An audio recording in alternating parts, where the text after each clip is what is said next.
Scott Lauber from the Boston Herald, and this is part 3 of our Red Sox offseason preview.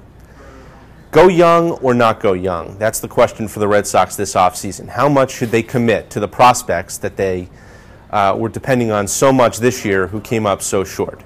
The timing was right a year ago for the Red Sox to go young, to go with Xander Bogaerts at shortstop and Jackie Bradley Jr. in the outfield and Will Middlebrooks at third base. They had just won the World Series, and there was a certain amount of goodwill that they had established among their fan base who were pretty happy with the way last season ended. But one of the things the Red Sox learned this year was that prospects will sometimes break your heart, and that's a little bit of what happened this year. John Farrell said often throughout the course of the year that maybe the gap now between AAA and the big leagues is wider than it's ever been before. And so you really can't be quite as dependent upon young players as you might have wanted to be in the past. And while the Red Sox are not about to give up on somebody like Bogaerts or Mookie Betts, two of their prospects they have the highest hopes for and who they still believe will be vital parts of their future, they also have to now make the decision whether some of their prospects, and we're talking about people like Bradley and Henry Owens, the left-handed pitching prospect, are maybe better served in trades for more established players while their value is still, in the case of Owens, relatively high. The last thing you want is for a prospect to come to the big leagues, fail, and then you can't get anything for him on the trade market either. Joining me now is fellow Herald baseball writer Lauber Tomase. And John, we're talking about youth and the Red Sox farm system and the way in which they use their young players. This year they obviously chose to go young and take guys like Xander Bogaerts and Jackie Bradley and Will Middlebrooks and commit to them from opening day. Throughout the course of the year, they brought up a number of young pitchers.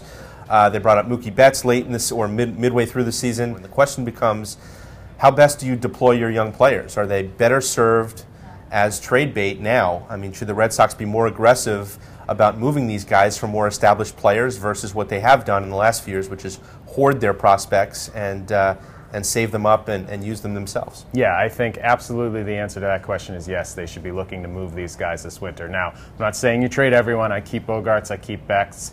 I probably keep Blake Swihart, but he's by no means a deal breaker to me. But the way I look at it is we've talked in the past about the changing landscape of the game and how there just aren't as many impact players available as there had been in years past. How do you get those guys now? You're not getting them in free agency. You have to trade for them. How do you trade for them? That you use your young players. If you're using a young player to acquire another young player who's already in the big leagues in his prime, that to me is the way to go. So Henry Owens is on the block.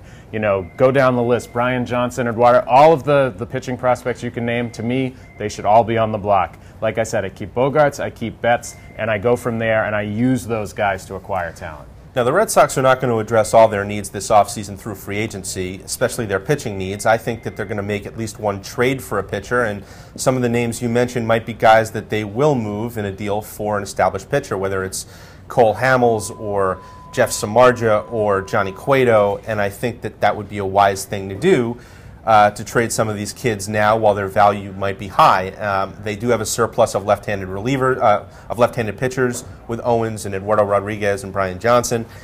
They do have some younger players on the way. Even we're talking about really low minors like Rafael Devers and Manuel Margot.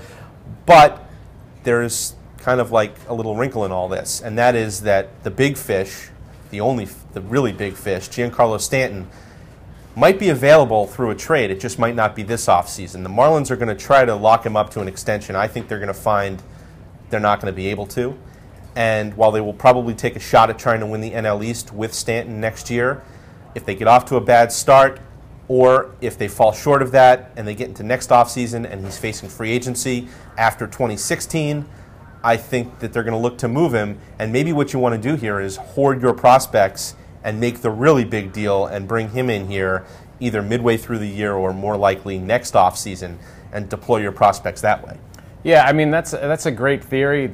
My fear is there are a lot of ifs in that scenario that you just laid out. And if you hold on to these young guys and you do not make trades this winter because you're saving up for Stanton, you're basically punting on 2015 with no guarantee of getting anything for it. And then you're another year removed from being a contender. And like you said, they're not going to fill all of their holes this winter. So if you fill even fewer of them than you should have because you're waiting for Stanton, and then you don't get Stanton, you're now just another year away from contending. I don't think the Red Sox can afford to play those games.